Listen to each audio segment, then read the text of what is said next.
And functional medicine expert Bryce Wylde. I always love talking to him. He brings us such great ideas, makes us healthier. Bryce, good to see you. Natalie, thank you so much. Great to see you. So we've got so much to talk about. I want to talk first about COVID because, of course, that's top of mind for everyone right now. And there are a lot of things I know in your world that we can do besides just wearing masks and distancing to help us stay healthy through all of this. Absolutely, Natalie. Yeah, so we've overheard almost around PPE, washing our hands, staying at a distance, staying home if necessary, unless it's for essentials. But there's a lot more we can do. I almost kind of consider this, first of all, as a COVID concussion. Like our bells have been rung, right? I mean, we're sort of discombobulated, uncertain of the future. That very essence of being in that mood, that mode, executive function being sort of suppressed, that in and of itself will depress your immune system. So tip number one, let's work on boosting our mood. And that's just as simple as going for a walk. I mean, it's, coming to cooler temps now, but you can dress up, get exposure to sun, and do it in a forested area. Appreciating, of course, the leaves have fallen in most parts, north of 30 degrees. But at the end of the day, just walking in a forested area. In fact, the Japanese call this Shinrin Yoku, or forest bathing. And literally immersing yourself amongst nature and the sun, not only going to amp your vitamin D up, which is key. We'll talk about that. Vitamin D is crucial for the immune system and prevention and treatment, in fact, of COVID.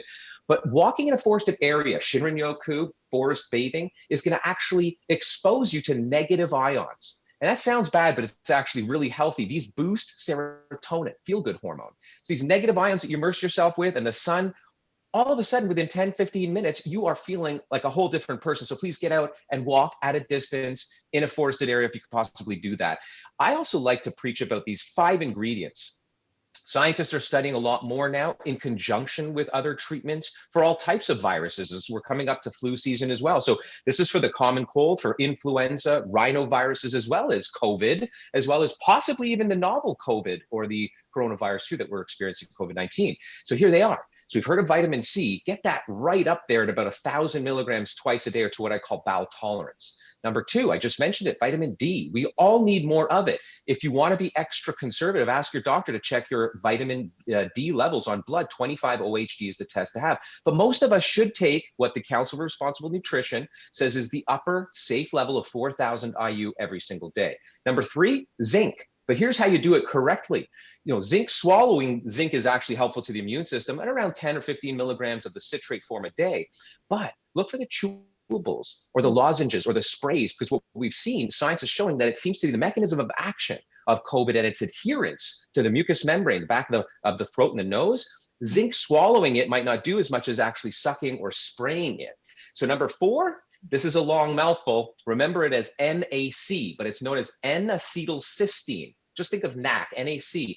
N-acetylcysteine is an amino acid. The scientists are looking at it and have known for some time strengthen the lung fields, loosen mucus, but also there seems to be some advantage to taking this daily at about the 500 to 1,000 milligram twice a day to prevent and stave off all types of viruses and bacteria. And last but not least, quercetin, Quercetin, quercetin. It's a bioflavonoid, natural antioxidant that comes from brightly colored fruits and vegetables like oranges and carrots, but it's also very high in onions. When you take this ingredient out of those foods and put it in pill form, you are really enhancing the immune system during these times, Natalie. Wow. Okay, that's great. I want to package all this up and send it to my parents for Christmas. You know what? There's a future project that I'm just starting right now. I call it My Immunity, MYMMUNITY. What we're doing actually is servicing folks online. So it's direct to consumer. Anyone can order myimmunity.com. And you can go there and fill out a very evidence-based immune system questionnaire that identifies how we can match specific ingredients to your type of immune system. I love it. It's a great idea. If we're eating well, and most Americans don't, are we getting this? Do we need the supplements? It's a great question. I often talk to my patients about this concept and get them to that first step of eating well, because it really starts with diet and exercise and, of course, mood and behavior. But you can't eat yourself to therapeutic ranges with these ingredients. So, you might be getting a few milligrams of quercetin when you have an orange and, onion in your dinner. But what I'm talking about is a few 100 to 1,000 milligrams a few times a day. No one's going to eat a bushel of onions twice a day. And so what we do in nutraceutical medicine or functional medicine, we take these ingredients out of naturally occurring substances. And when it's a herb, it comes from plants. When it's a nutraceutic, it comes from food, or when it's a vitamin and mineral, it's often sourced from food or made synthetically. But yeah, no, you can't take these to the point where you're having a therapeutic response just by eating alone. So that leads to my next question. We buy vitamins lots of different places. Are there some that are a lot better than others, and how do we know the difference? Format is everything, Natalie. So I am a globe trotter. I have been doing this for over 20 years, visiting the manufacturing centers that produce the actual raw material ingredients that service you, us, the consumer facing brands.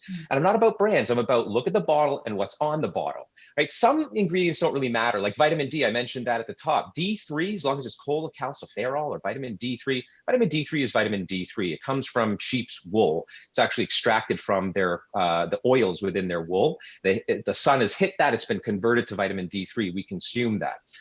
Not enough in fortified foods. Back to your previous question, perfect example right there. You can eat as much fortified, dairy and cheese as you want. You're not going to get the necessary daily dose of vitamin D when you're not getting exposure to the sun. But other ingredients like quercetin, absolutely it matters. There's a company out of Japan, Taiyo, who makes, just recently has come out with, and they've invested millions of dollars into this research, makes a very bioavailable, which means absorbable form of quercetin. So you want to look for the Taiyo quercetin.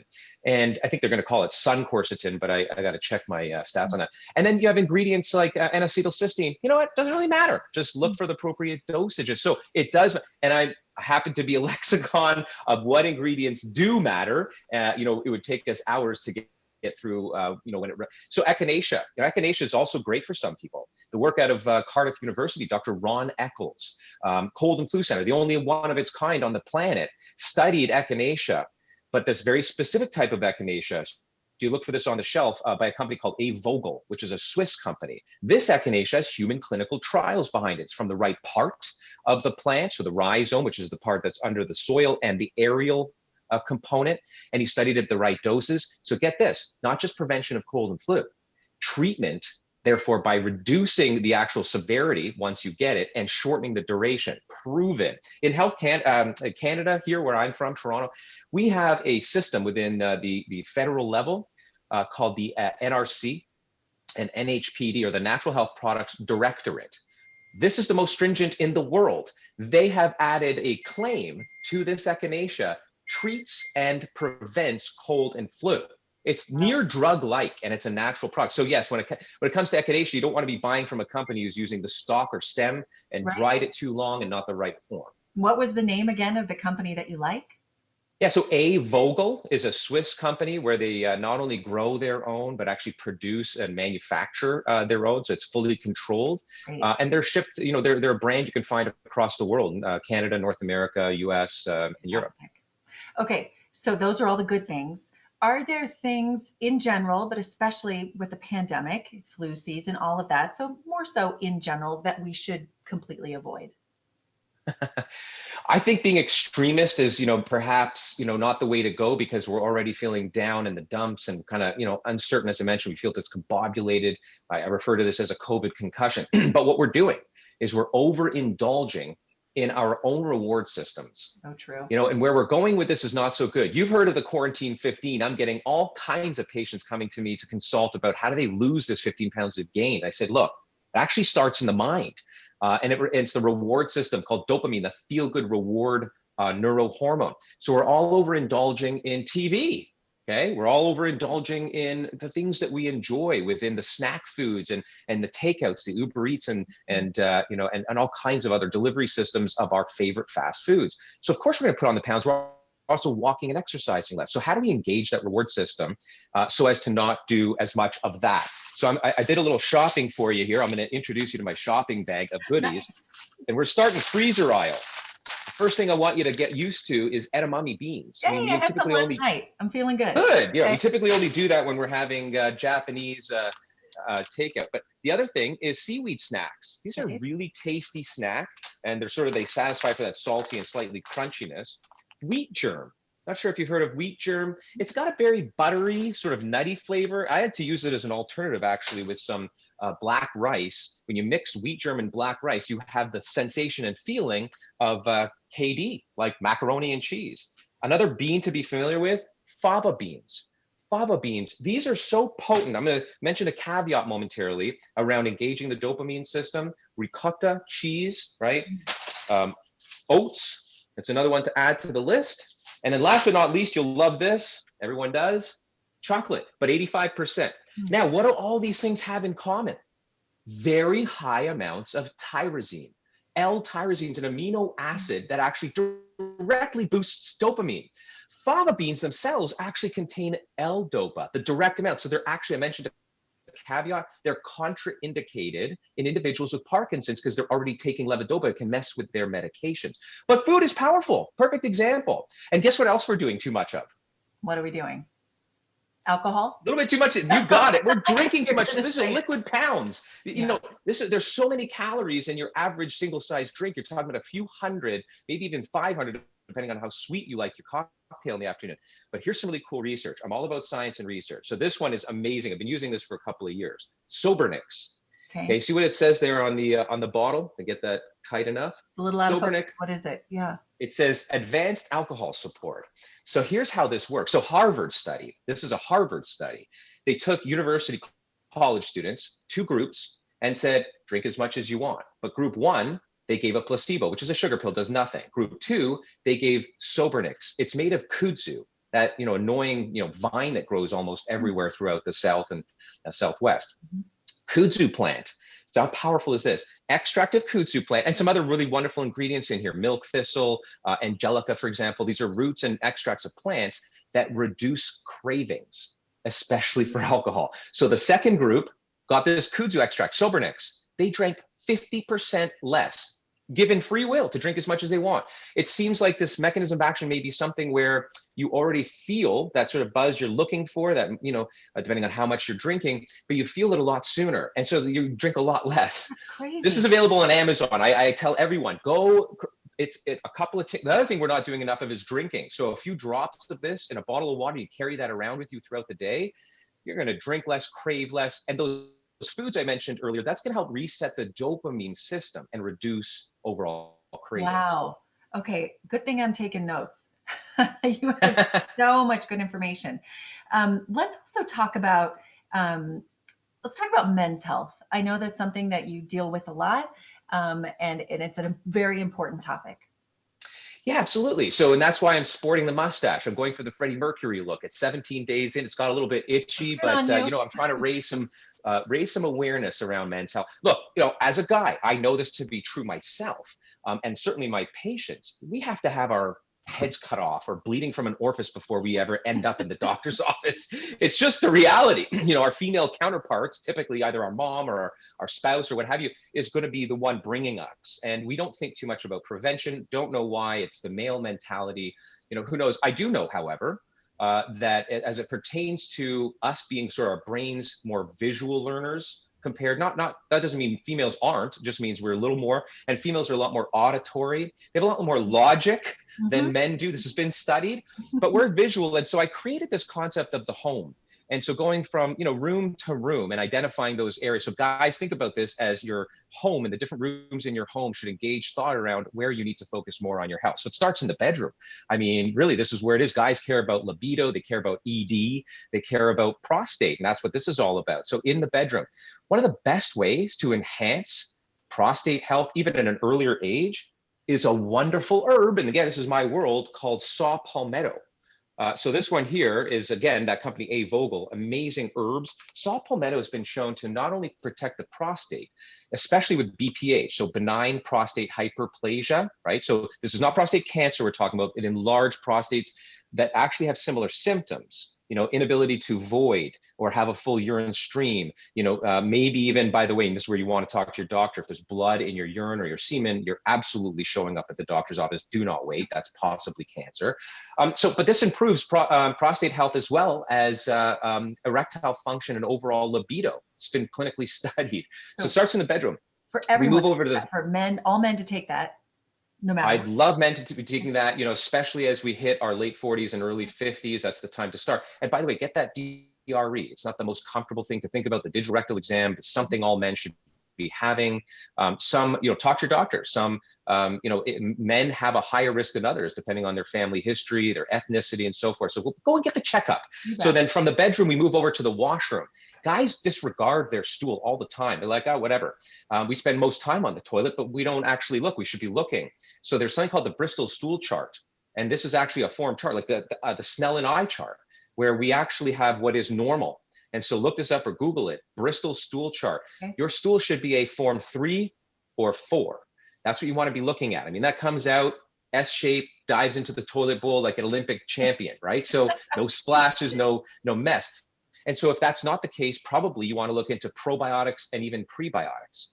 And then over to the study, I think we disregard stress. I think that it's #1 silent epidemic in North America, by the way, contributing to heart disease, something we suffer with, just as, in fact, females more, but it's been tagged or somehow misunderstood that guys are the cardiac arrest, epidemic. So we're equal there, but we got to pay more attention to that. And de-stressing, spending more time acknowledging what stress we might have, and then doing something so simple, which is either 10 minutes of mindfulness, close your eyes, not like a Buddhist monk, we don't have to get that specific, but just taking deep breaths through your nose for a count of 5. You hold for a count of 7 and breathe out through pursed lips for a count of 8. You do that for 2 minutes, you are grounded. So as often as you can, whether you're driving or you're in your study and you're feeling overwhelmed, a wonderful technique to engage the brain and the vagus nerve to just sort of relax and calm down. Off we go to the kitchen. I highly endorse that men start to think about what are foods they need to eat more of, rather than foods they just have to stop eating, like the chips and the chocolate and the candy, all these things. Yep, sure. So #1, beet juice. Beet juice has a tremendous amount of nitric oxide. That's going to open what's called vasodilate, open the arteries in the heart and the circulatory system, off to the brain as well as the nether region. So it actually improves erectile function. So beet juice.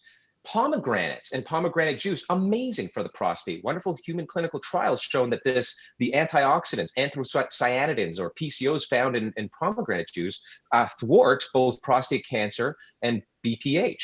And I highly recommend that men just engage the entire rainbow of fruits and vegetables. They just simply have to eat the rainbow, red, orange, yellow, green, blue, and purple every single day. But here's a tip. A lot of us are concerned about developing man boobs. Right? Boobs, we call them, right? So that's estrogenized men that have too much estrogen in them. That drinking too much beer and wine will do this to you as well.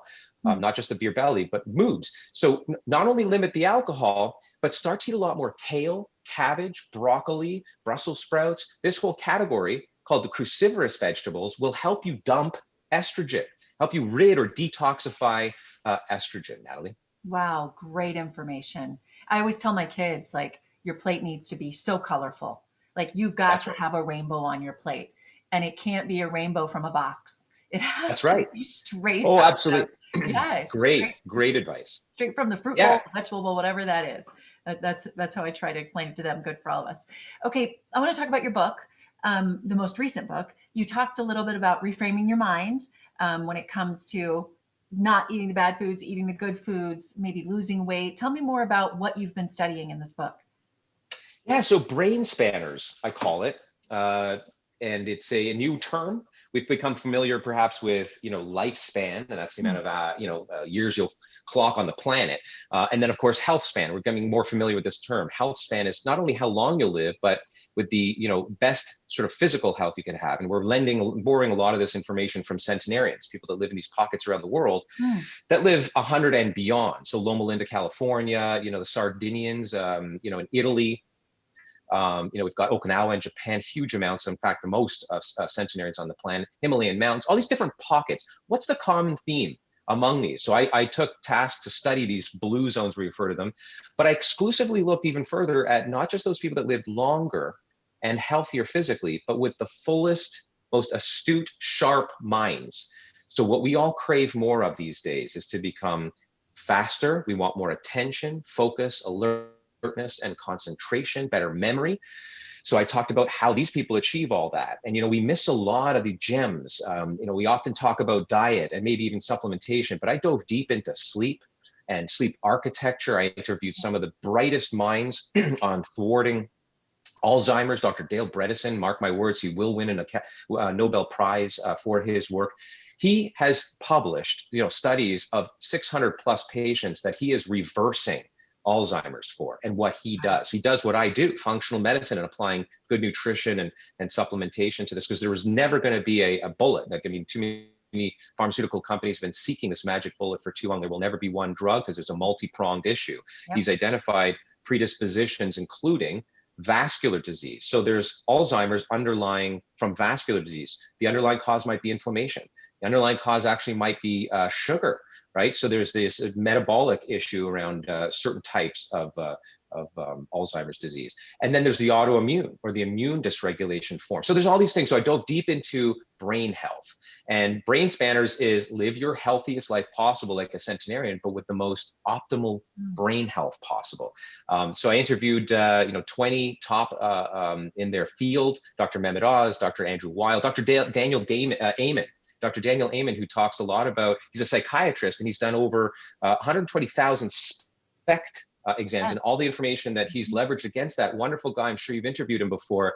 You know, he's known to say, how is it that we're the only medical profession, psychiatry that is, that talks up a storm and knows so much about a particular organ, but never looks at the physical? So a cardiologist will look at your heart, a hepatologist will look at your liver, a dermatologist will look at your skin, but their profession's not looking at the brain. And so he talks a lot about what alcohol will do to your brain, talks about what stress does to your brain, and of course how to thwart these things. So that's the book. It's the first 4 or 5 chapters. Half the book is me spouting what I do within the realm of diet, nutrition, supplementation, and lifestyle, and then I interview the best in class within their field. I love it. So important and not talked about enough. I want to talk to you about something else I've been interested in. And we've talked about supplements, different things you can do, but how important do you think when it comes to framing your mind that, and I've just been thinking about this lately and I want your take on it. How important do you think routines are? Your morning routine, your evening routine, how you settle down? Like, I mean, I'm not one to talk because I get up at 2:30 in the morning. So my routine is horrible. But I know it's important for our health. So your routine is interrupted by the natural, biorhythm or circadian rhythm sleep cycle that we all do require, at least for the majority of the years that we live on the planet. So the centenarians, people who live beyond 100, their sleep routines are very scheduled. They typically go to bed with sunset and they rise with sunrise.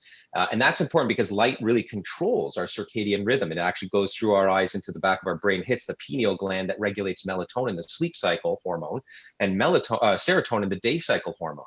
And so when this gets disequilibrated or imbalanced, you can't achieve that deepest possible sleep. So sleep is so important. If I could put sleep into a pill, I'm probably curing 60 or 70% of what ails us in North America. Because, by the way, lack of sleep also contributes to weight gain. Sleep is about architecture and quality. So if I could talk a little bit more about sleep, I'd tell you about these steps that go down. 4 steps, stage 1, 2, 3, 4, and then you bounce up into REM. That's when you dream. Most people think that's the deepest stage of sleep. It's not. It's the lightest phase of sleep. But the point is that's architecture. We have to get every night through 5 of these cycles. And it takes the average person 60 to 90 minutes. So you do the quick math and you realize, oh, that's how they came up with the 7 to 8 hours. But it's not just the hours you clock on the pillow. It's that depth. You have to get into that stage 3 and 4 and stay there long enough to achieve sleep architecture. If you're not doing that, guess what? The brain can't detoxify.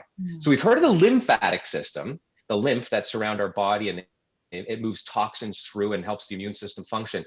The brain doesn't have a lymphatic system. It's got what's called a blood-brain barrier, protects some things from getting in, but what it needs to do to detoxify is have that depth of sleep. And this is called glymphatics. So glial cells, they're non-thinking cells. So our thinking cells, we've got about 86 billion of those. We've got almost an equal amount of these cells that sweep up the mess, the glymphatic system.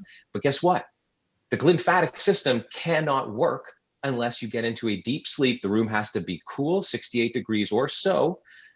You have to have it dark. Don't let anything, light in that interrupts that time that you're getting so that you get the depth. You should have silence so you're not waking up periodically from the dog barking or the neighbors making a noise. And most important, people miss this all the time. It's got to be comfortable, right? If you're uncomfortable, you haven't changed your mattress in 10 or 15 years, you got to think about that. So sleep is key. So I'm glad you mentioned sleep. That's how we got to correct this. Now, if you're getting up every morning at 2:30, you can eventually establish somewhat of some normalcy by making sure you do get to sleep at 7:30, but with that sleep hygiene in place. That's what's going to be key, Kimberly. What about other routines? So I've been fascinated by this. People who I see having good success and happiness have the same morning routine where they wake up, they have a gratefulness type of practice that's not first looking at their phone, and then it's exercise, but they follow a routine daily.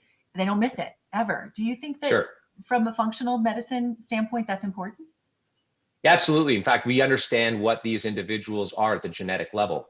So I look at what's called executive function. So I look at 5 different gene subtypes. I look at noradrenaline and adrenaline, and that's the stuff that fires you up, the fight or flight. There are genes that predispose some of us to being more adrenalized than others. I look at the gene called COMT, or catecholaminyl-transferase, COMT. It's a long term, but what it means is how long are certain neurotransmitters going to stay active, such as adrenaline and noradrenaline. I look at dopamine, not just levels, but the amount of receptors. And I look at, BDNF, brain-derived neurotrophic factor. All of these together kind of gives me the idea. So it's mood and behavior, executive function, as to what that individual is from a genetic subset and what they're likely going to, thrive on. I talk a lot about this in the book Brain Spanners. So this idea is to what we are genetically, and you can't change or alter your genes, but you can manage their expression. So if we understand the certain subtype of mood and behavior predisposition you have, your executive function, we'll know whether or not you thrive from routine. We'll know whether or not you will thrive from an early riser scenario, because not everyone does. The average population would. And here's a tip: engaging alpha wave. So what this is back to sort of, just defining what's happening when we're talking about meditation. It's very different, alpha wave or meditation or mindfulness. Just trying to think about nothing or focusing on one thing like your breath or your heartbeat for 10 minutes. This has been shown to push that big red reset button in the majority of people, regardless as to your genes. And another really cool way you can do this is to look into supplementing or taking theanine. Theanine's found in green tea. And theanine activates the alpha wave, so that meditative state where you're not sedated. So it's not going to sedate you, but it's going to increase alpha wave. It's been shown in over 90 human clinical trials to improve focus, attention, alertness, concentration, and even sleep. The more you engage in alpha wave first thing in the morning by meditating throughout the day, by doing the deep breath techniques, having that routine, which allows you to make sure you're getting your exercise in and eating a healthy diet, will all result in a much better sleep. So yes, full circle, I do believe a routine, if you can, genetically tailor that to you, even better. But a routine is good for most people. Yeah. Do you think some of it's disciplining? I'm hard on myself, where I'll go, I need to be more disciplined at night. Do you think you can discipline yourself into better morning, even the midday breathing, and then evening routines? Yeah, I think we have to reevaluate where we find value. Like, our value systems are everything. And that actually comes back almost full circle to dopamine in our reward system. So we need to re-engage this reward system where we actually finding reward, and redefine what that reward is. So when just experiencing 10 minutes of mindfulness and then asking yourself, how good did that feel? Should I try to incorporate that into my day? And furthermore, taking it one step further, so we are beings of creatures of habit. And often we've just set up the wrong types of habits, and therefore the routine fails. Forecasting is huge. We can recreate neural networks. We used to think the brain stopped growing and stopped, nerves stopped interacting, at about the early age of, 13, maybe 14. So, young school kids.